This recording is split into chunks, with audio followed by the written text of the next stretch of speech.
بسم اللہ الرحمن الرحیم۔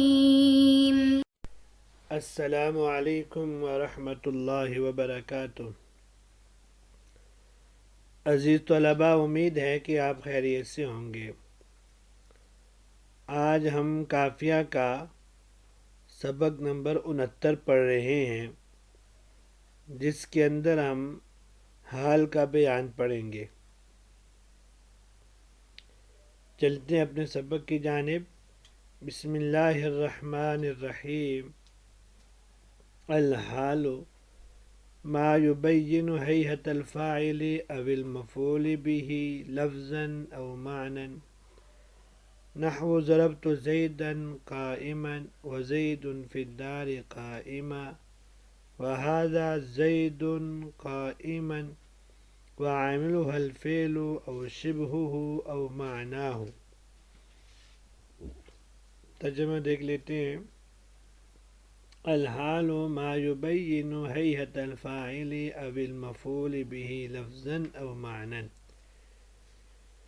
حال وہ اسم ہے جو فاعل یا مفعول به کی حالت کو بیان کرے، چاہے وہ فاعل یا مفعول به لفظی ہو یا معنوی ہو، جیسے ضربت زیدا قائما وزید فی الدار قائما وهذا زید قائما، ان تینوں مثالوں میں قائما، وعاملها الفعل او شبہ او معناه، اور اس کا فعل یا شبہ فعل یا معنی فعل عامل ہوتا ہے۔ آج کے درس کے اندر ہم 3 باتیں پڑھیں گے۔ نمبر 1 حال کی تعریف، نمبر 2 حال کے عامل کی تفسیر، نمبر 3 مثالوں کی وضاحت۔ مفاعیل خمسہ کے بیان سے فارغ ہو کر صاحب کتاب رحمہ اللہ یہاں سے اس کے ملحقات بیان فرما رہے ہیں۔ چنانچہ ملحقات کل 7 ہیں۔ حال، تمیز، مستثنیٰ، خبر و کان و خواتہا، اسم ان و خواتہا، اسم لا نفی للجنس، خبر ما ولا مشابہ بلیسا۔ ان میں سب سے پہلے حال کے بارے میں فرمایا الحال، اس سے پہلے ومنہا جار مجرور خبر مقدم جو کہ مقدر ہے، اور الحال اس کے لیے مبتدا مؤخر ہے، اور منہا کی جو ہا ضمیر ہے وہ منصوبات کی طرف لوٹ رہی ہے۔ اس صورت میں معنی یہ ہوگا کہ منصوبات میں سے چھٹا منصوب حال ہے، اور ملحقات کو مقدر نکال کر اس کی طرف بھی راجع کر سکتے ہیں۔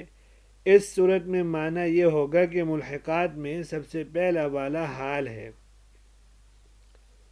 حال کی تعریف کرتے ہوئے صاحب کتاب رحمہ اللہ فرماتے ہیں الحال ما يبين هيئة الفاعل او المفعول به لفظا او معنى، یعنی حال وہ اسم ہے جو فاعل یا مفعول کی حالت کو بیان کرے، چاہے وہ فاعل اور مفعول لفظوں میں مذکور ہوں یا مقدر ہوں۔ عبارت میں صاحب کتاب نے لفظاً اور معنی یہ دونوں الفاعل اور مفعول سے تمیز واقع ہو رہے ہیں، اس لیے دونوں کو منصوب کیا ہے۔ حال کی تعریف کے بعد صاحب کتاب رحمہ اللہ نے ان کے لیے 3 مثالیں پیش فرمائی ہیں۔ پہلی مثال دیکھیں، ضربت زیدا قائما، یا قائما ضربت کی ضمیر فاعل سے یا زیدن جو کہ مفعول بھی ہے اس سے حال واقع ہو رہا ہے، اور یہ دونوں لفظوں میں مذکور ہے، کسی تقدیری عبارت نکالنے کی ضرورت نہیں ہے۔ دوسری مثال زید فی الدار قائما، یہ فاعل معنوی کی مثال ہے، کیونکہ یہاں قائما زیدن سے حال واقع ہو رہا ہے، اور زیدن لفظی طور پر فاعل تو ہے نہیں، بلکہ لفظی طور پر تو وہ مبتدا واقع ہو رہا ہے، ہاں معنوی طور پر وہ فاعل بن سکتے ہیں، کیونکہ یہاں ہم کان فعل یا کائن صیغہ اسم فاعل مقدر نکالیں گے، جن دونوں کے اندر ہوا ضمیر فاعل ہے جو کہ راجع ہے اسی زیدن کی طرف، تو گویا کہ یہ فاعل معنوی ہوا۔ تقدیری عبارت یوں ہوگی زید حاصل فی الدار قائما یا زید کان فی الدار قائما۔ تیسری مثال ھذا زید قائما، یہ مفعول معنوی کی مثال ہے، اس لیے کہ اس کی تقدیری عبارت یہ بنے گی اشیر الی زید قائما، یا قائما زیدن سے حال واقع ہو رہا ہے اور معنوی طور پر مفعول بھی ہے۔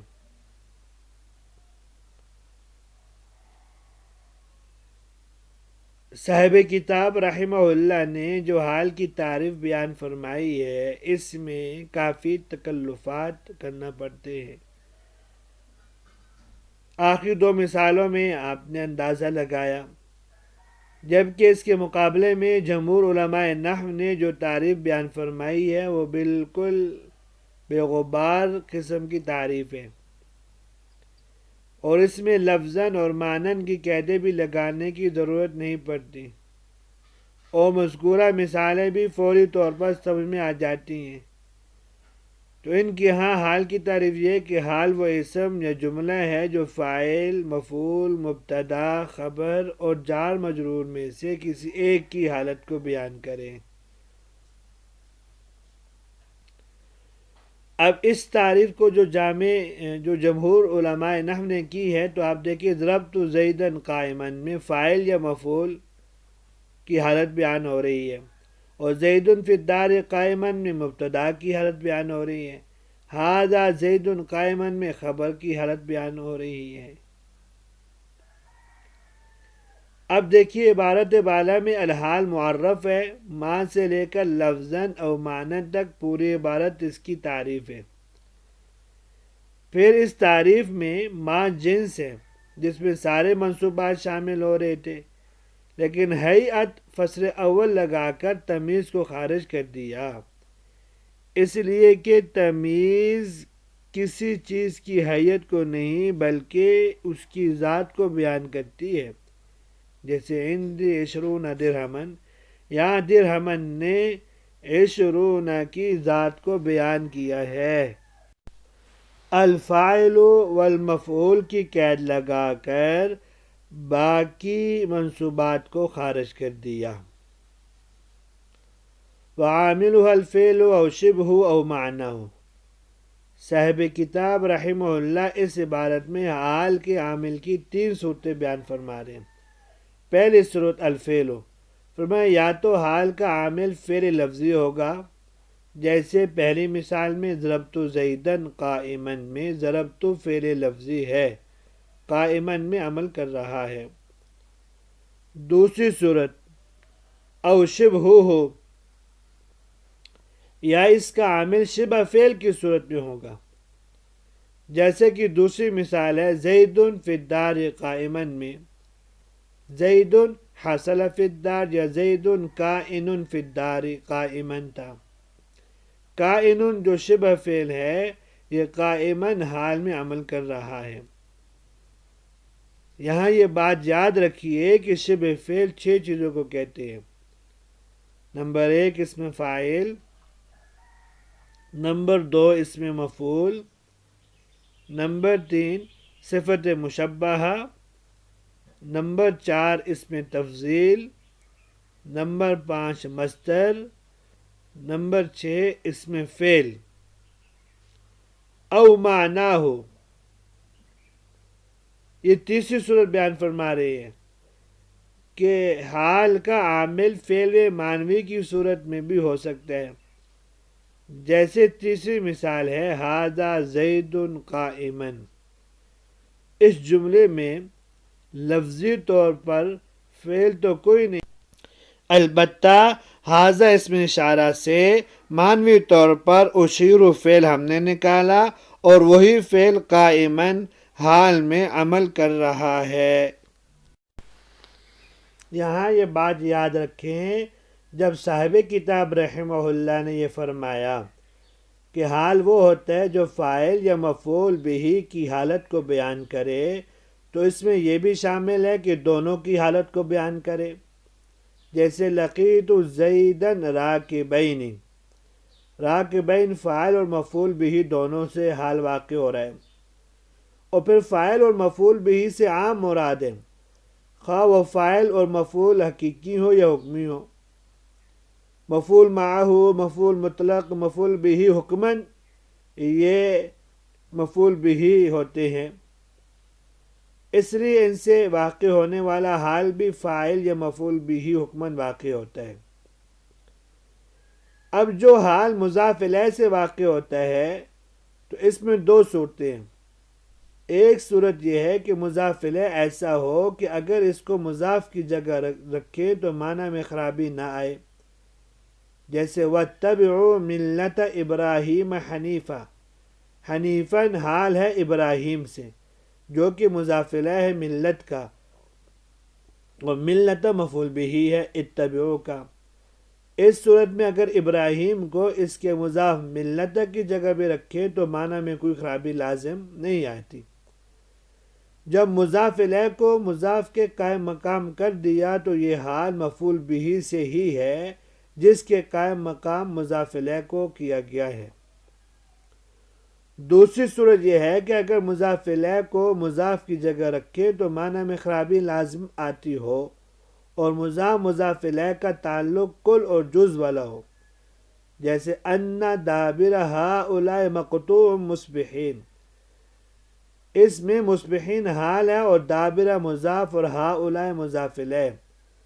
اس صورت میں مضاف الیہ کو مضاف کی جگہ رکھنا درست نہیں ہے، اس لیے کہ مقطوع کی مفرد ضمیر دابر کی طرف راجع ہے، اور دابرہ کی جگہ ہؤلاء مضاف الیہ کے رکھیں گے تو مقطوع کی ضمیر مفرد اس کی طرف راجع نہیں ہو سکتی، اس لیے کہ ہؤلاء جمع ہے۔ جب مقطوع کی ضمیر جو کہ نائب فاعل ہے یہ دابرہ کی طرف راجع ہے، اور قاعدہ ہے کہ راجع و مرجع کے درمیان اتحاد ہوتا ہے، تو جب ضمیر نائب فاعل ہے تو اس کے مرجع دابر بھی نائب فاعل ہوگا، اور نائب فاعل حکماً فاعل ہوتے ہیں، اس لیے مصبحین فاعل حکمی سے حال ہے۔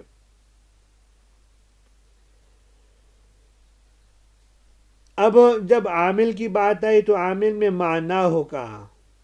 معنی فعل کا یہ مطلب ہے کہ جس کلمے سے فعل کے معنی کا استنباط کیا جائے وہ فعل نہ ہو بلکہ اسم ہو، اور وہ کئی اسماء ہیں جن میں سے 7 مشہور ہیں، جیسے ظرف مستقر، جیسے زید فی الدار قائما، اس میں استقر کا مفہوم سمجھا جاتا ہے۔ نمبر 2 اس میں اشارہ، جیسے ھذا زید قائما، اس میں اشیرو کا معنی سمجھا جاتا ہے۔ نمبر 3 اس میں فعل، جیسے علیک زیدن راکبا، اس میں علیک سے الزم کا معنی سمجھا جا رہا ہے۔ اور نمبر 4 حرف ندا، جیسے یا زید راکبا، اس میں ادعو کا معنی سمجھا جاتا ہے۔ نمبر 5 تمنا، جیسے لیتک عندنا قائما، اس میں لیت میں تمنا سے تشتہی کا معنی سمجھا جاتا ہے۔ اور نمبر 6 ترجی، جیسے لعل زید فی الدار قائما، اس میں لعل حرف ترجی سے ارجو کا معنی سمجھا جاتا ہے۔ نمبر 7 تشبیہ، جیسے کأنہ اسد ساحلا، گویا کہ وہ دھاڑنے والا شیر ہے، اس میں کأنہ سے اشبہ کا معنی سمجھا جاتا ہے۔ یہاں تک آج کا سبق تھا، امید ہے کہ آپ کو سمجھ میں آ گیا ہوگا۔ اللہ تبارک و تعالی ہم سب کا حامی و ناصر ہو۔ اجازت دیجیے، السلام علیکم ورحمۃ اللہ وبرکاتہ۔